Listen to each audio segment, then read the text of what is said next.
heard from Paravara Vidaha. So he has heard from other learned scholars, both physical knowledge or material knowledge, metaphysical knowledge. He has heard all this. And so therefore Prabhupada says that so one can sit on the Vyasasana only after being conversant in all the systems of philosophy, so that one can present fully the theistic views of the Bhagavatam in defiance of all the other systems. So the purpose of understanding different systems of philosophy is so that one can present the Bhagavatam in defiance of means in comparison to all the other systems of philosophy, and how the Bhagavad philosophy is the most appropriate. So to present that appropriate comparison, comparative analysis of the different philosophies, one should be conversant. That's the reason we find that Srila Prabhupada in so many purports, Srila Prabhupada speaks on Mayavad. Correct?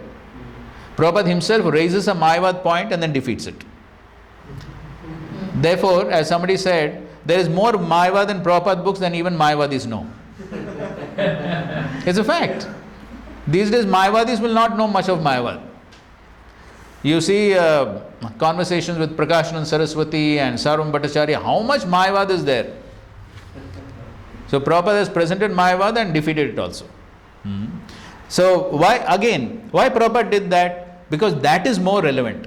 Now all the other systems of philosophy, like Prabhupada is mentioned here, Gautam, Kanad, Kapila, there are not many people who advocate all these philosophies these days.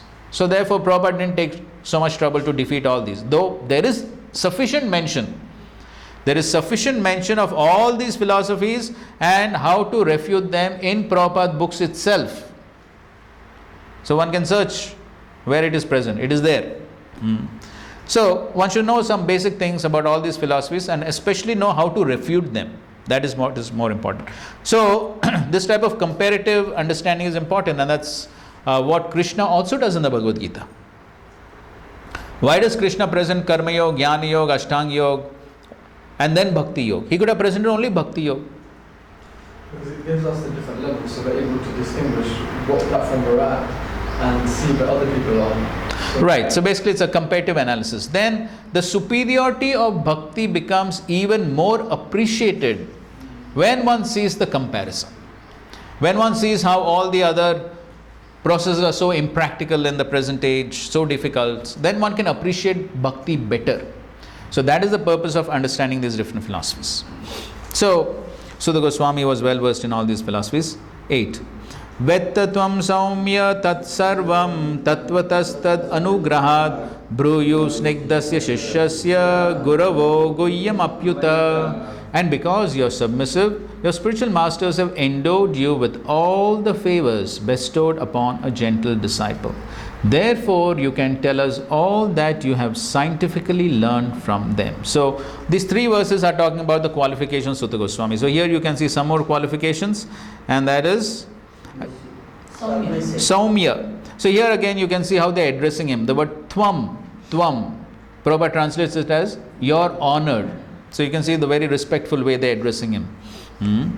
So, Saumya means one who is pure, simple, and because of those qualities, Anugrahat, he got the favor of his superiors, his spiritual masters. Snigdasya, submissive, Shishyasya. So then, because of that, what happened? Gurava Guhyam Api Uta.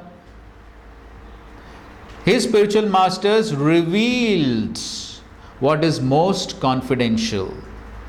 Why? Because of these qualities like submissive, gentle.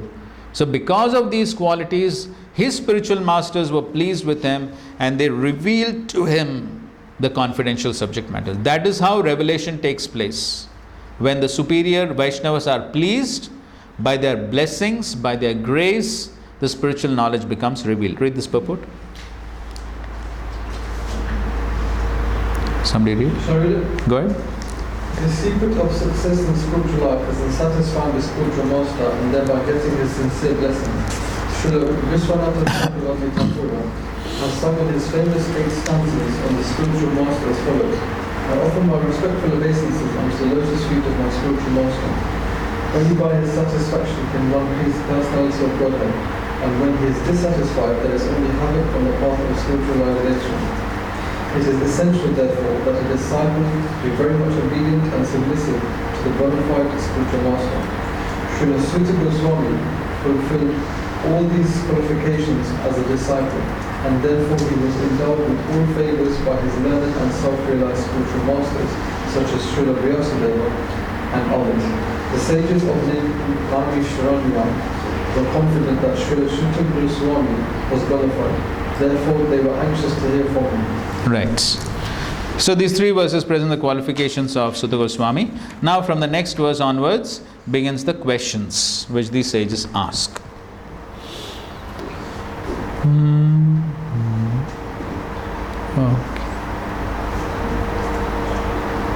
Okay, we discussed this part.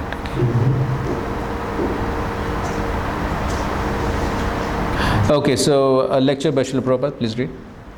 And the speaker, Suta Goswami, was given his due respect, the Vyasa-san. Here it is said, Satkritam. Satkritam means with due respects, the welcoming, receiving, Satkritam Sutamasanam. The speaker must sit very comfortably, Sutam Asanam. Sukha means certainly you should not feel any inconvenience. Then the speaking will go on nicely. Satkritam Sutamasanam Kapachuru. Then the question is done Adarat. The question should be put not by challenging, by Adarat, with great adoration. I beg to submit, this is my question.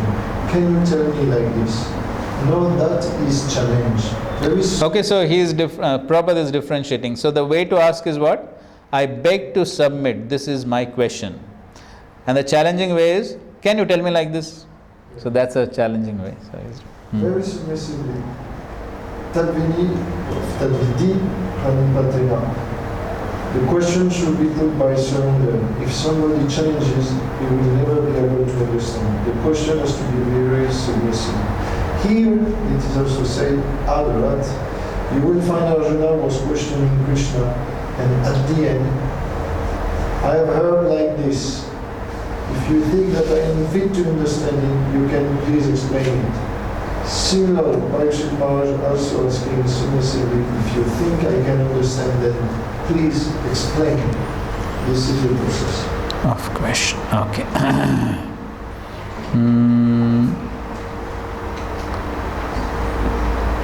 Okay.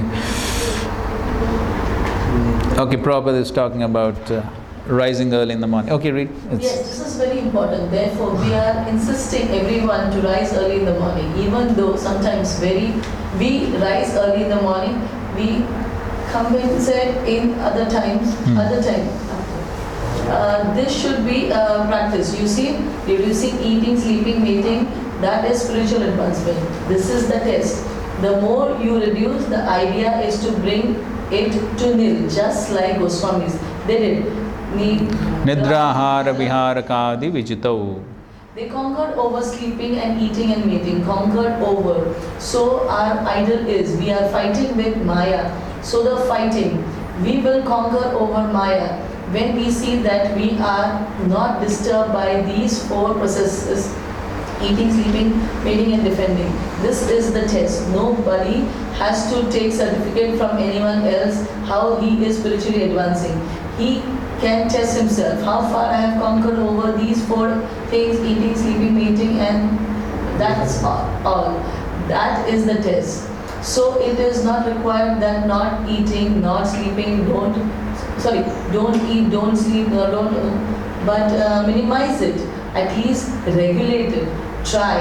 It is called austerity tapasya. I want to sleep, but I shall regulate it. I want to eat, but I must regulate it. I want sense enjoyment, so I must regulate it. That is whole Vedic civilization. Okay, so this is in connection to the qualities of Suta Goswami. Okay, read this. You have read. Not only you have read, but you have described. Description means you read something. Unless you fully assimilate, understand, you cannot describe it. So two things. Simply reading will not help us. When we shall be able to preach the reading matter, doesn't matter whether in the same language or in my own language, it doesn't matter. That is what wanted. Akhyatani adhitani. Adhitani means you have read and you have explained. So the assimilation takes place by explaining. Okay, fine. This we'll read it. Okay, so now comes the questions. So just to give the list of questions.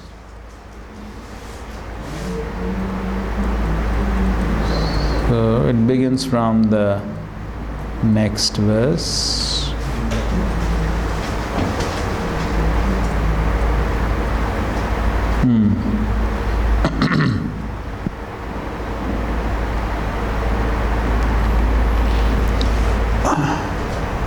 Okay, so the first question is the next verse, the ninth one. So the ninth verse, 1.1.9, what is the ultimate good for people? That is the first question. And the answer is in 1.2.6. Here there's some automation here, huh? Funny. Slideshow automated. Okay, fine. Okay, so that's the ninth verse. So let's go ahead with the ninth verse. Tatra tatranjas ayushman bhavata yad vinishchitam pumsam ekantata shreyas tanna shamsitum arhasi. Please therefore, being blessed with many years, explain to us in an easily understandable way what you have ascertained to be the absolute and ultimate good for the people in general. So this is the first question. What is the absolute and ultimate good for the people in general? As Prabhupada writes, the Acharyas and Goswamis are always absorbed in thought of the well-being of the general public, especially their spiritual well-being. And there's an important statement here. Spiritual well-being is automatically followed by material well-being. The Acharyas therefore give directions in spiritual well-being for the people in general. Spiritual well-being is automatically followed by material well-being. And just a second. And on that point, Prabhupada is speaking in his lecture.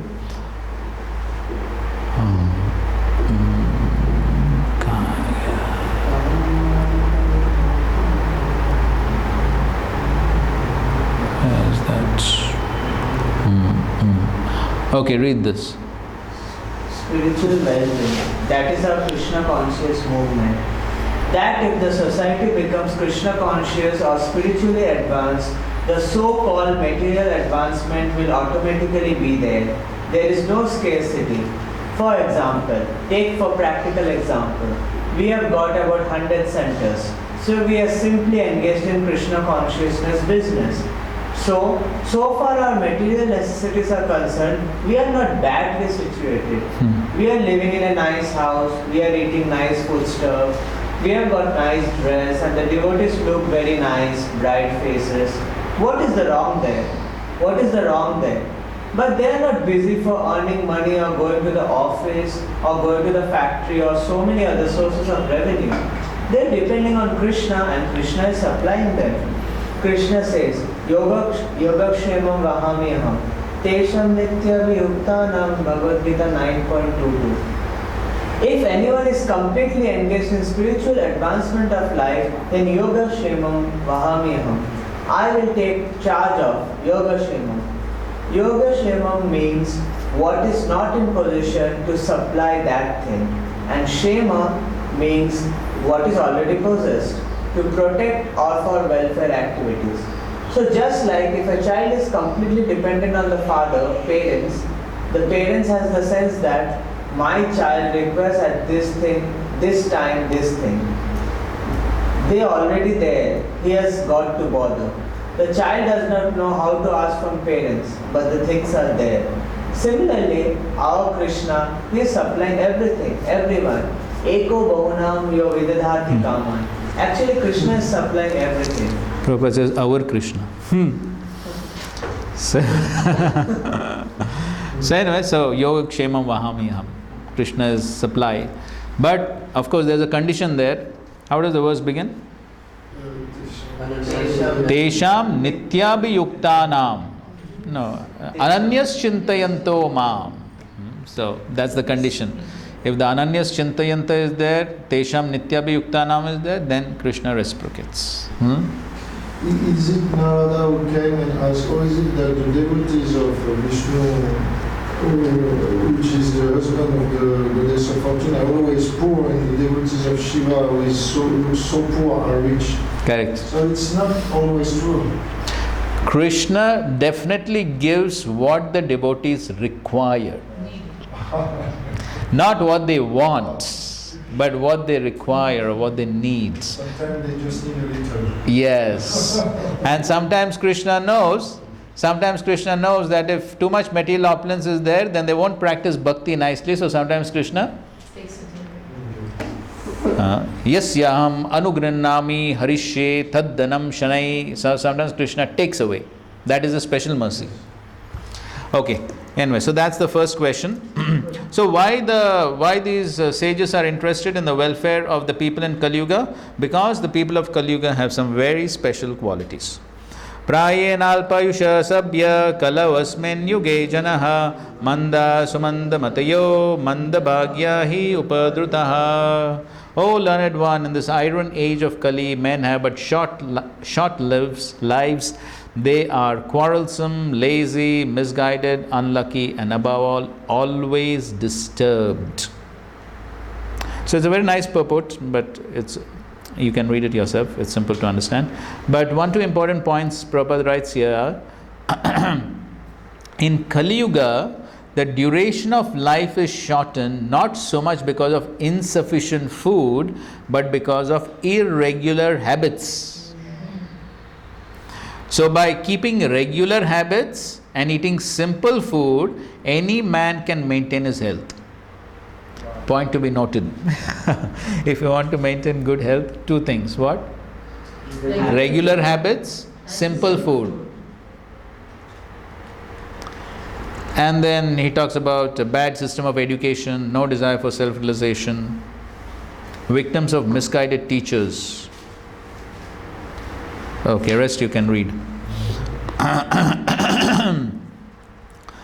Okay, now the 11th verse is the next question.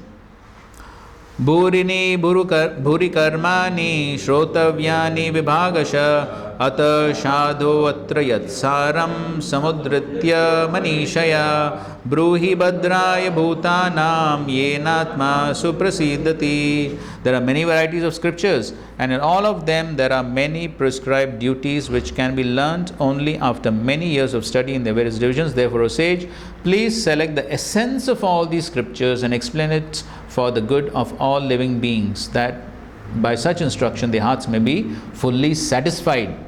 So you can see the sages are interested in the welfare of the people. They want them to be, they want their well-being, they want them to be satisfied, and that is why they're asking these questions. They're not self-centered. So here the important part of the question is, he says there are so many scriptures, so many messages. What is the essence of all the scriptures? This is the second question.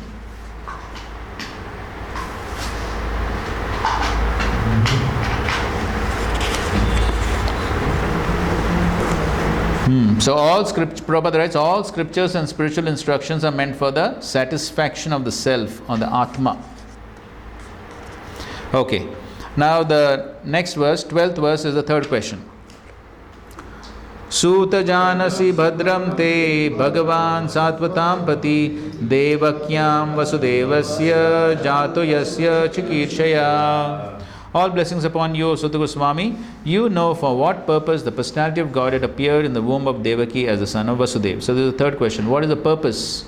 Why did the Lord appear as the son of Vasudeva and Devaki? So this is the third question. 13th verse.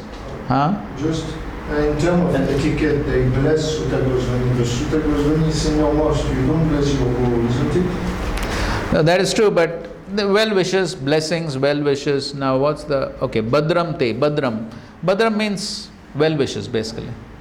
So, One thing, Hmm. in the purport Prabhupada's right, blessings upon you indicates the sage's anxiety to know the absolute truth from the speaker. oh yes, good. I don't understand the correlation. So Prabhupada is giving the meaning to that.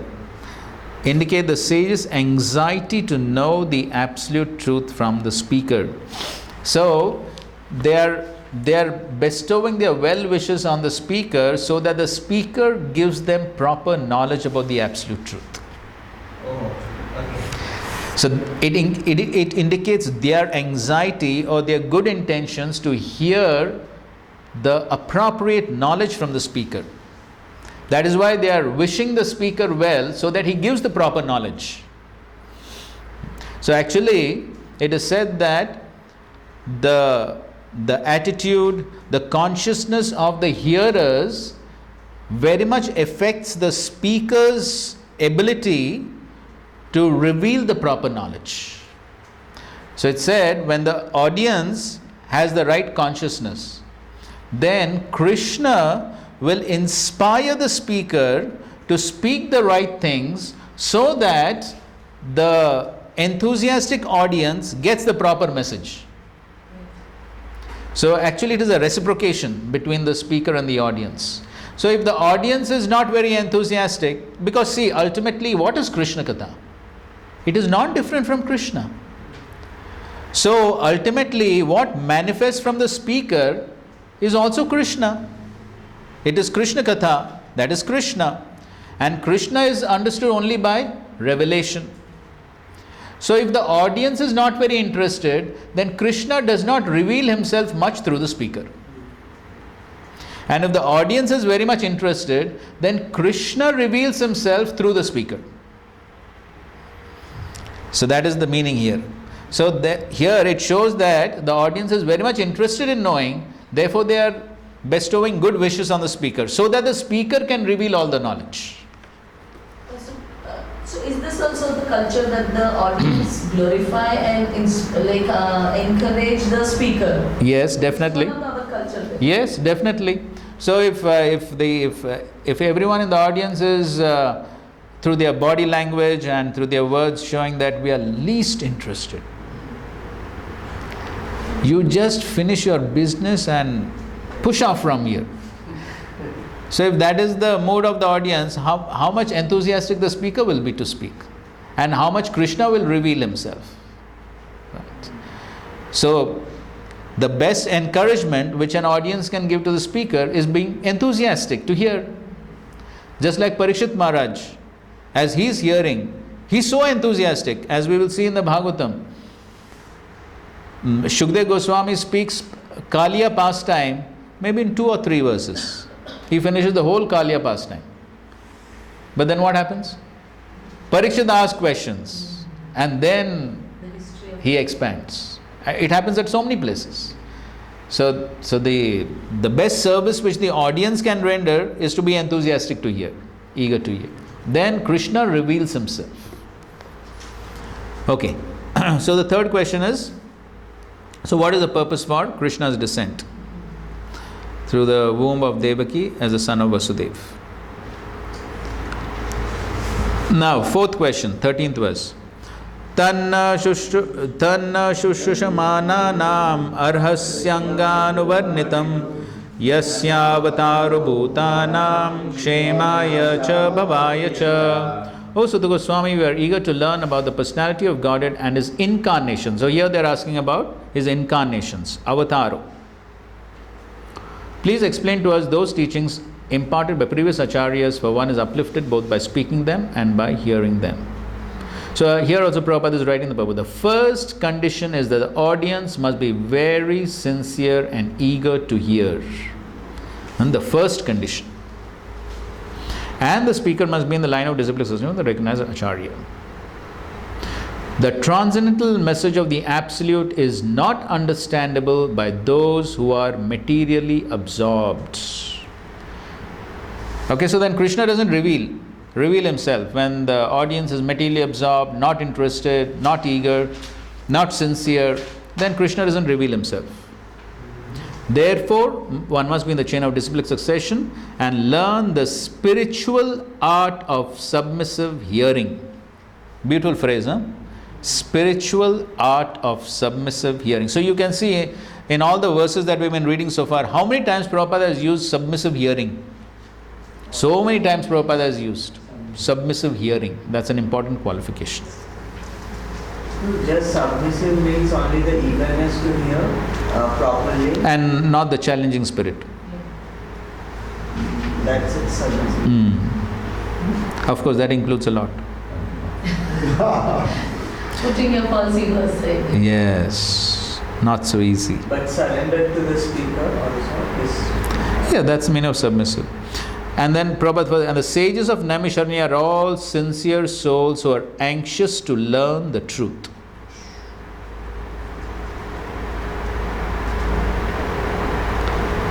And thus, the transcendent topics of Lord Shri Krishna's superhuman activities, his incarnation, his birth, appearance or disappearance, form, names, and so on, are all easily understandable because all the requirements are fulfilled. So the subject matter becomes understandable because those requirements are fulfilled. The requirements of both the speaker as well as the audience. When both the requirements are fulfilled, then the subject matter becomes understandable. And such discourses help all men on the path of spiritual realization.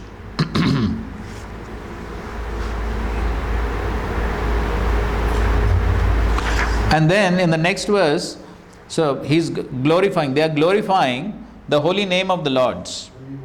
Apanna sansmritim goram yannama vibhasho grinan tata sadyo vimucheta yad bibeti swayam bhayam. Living beings who are entangled in the complicated meshes of birth and death can be completely freed immediately by even unconsciously chanting the holy name of Krishna, which is feared by fear personified. So why they're speaking this verse? Because in the previous verses they've asked about why Krishna has descended, they've asked about the incarnations, the activities of the incarnations. So why all this is essential? Because this is so powerful that even if one unconsciously chants the holy name, he becomes freed from material entanglement. And then what to speak about if one consciously hears the pastimes of the Lord, the holy name, then how much more benefit one can get. That's why they're speaking this verse.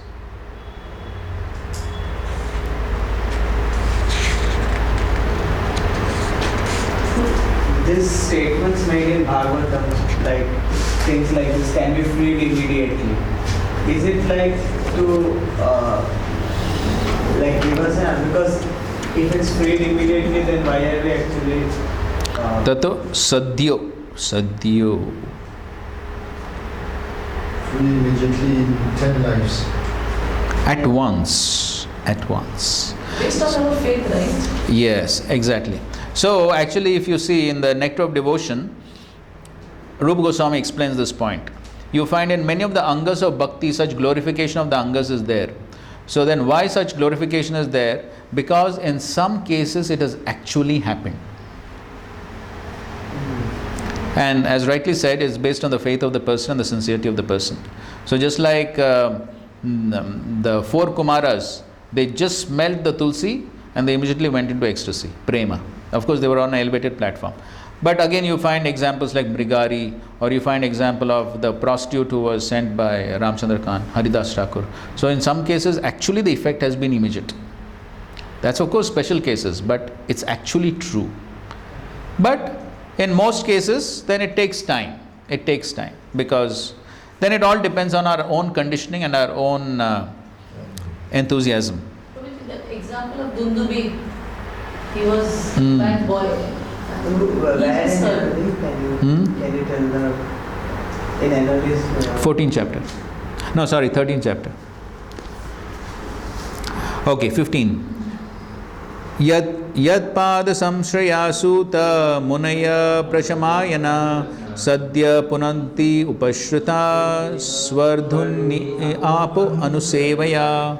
O Suta, those great sages who have completely taken shelter of the lotus feet of the Lord can at once sanctify those who come in touch with them, whereas the waters of the Ganges can sanctify only after prolonged use. Now again, all this is glorification of the Lord. They are asking questions about the Lord and His incarnations, therefore they are glorifying the Lord. So they are apparently glorifying the sages or the devotees. But from where do the sages get the potency to sanctify, to purify those who have taken shelter. From where do they get their potency? From the Lord. So therefore indirectly the verse is a glorification of the Lord only. That if one takes shelter of those who have taken shelter of the Lord, even they can sanctify, purify. Then what to speak of if one takes shelter of the Lord? That is the mode in which this verse is being spoken. One can derive spiritual benefit out of prolonged use of the Ganges waters, but one can be sanctified at once by the mercy of the pure devotee of the Lord. And therefore, they ask a rhetoric question in the next verse. Who is there desiring deliverance from the vices of the age of quarrel, who is not willing to hear the virtuous glories of the Lord? They are justifying why they are asking all those questions. They are justifying that. Okay.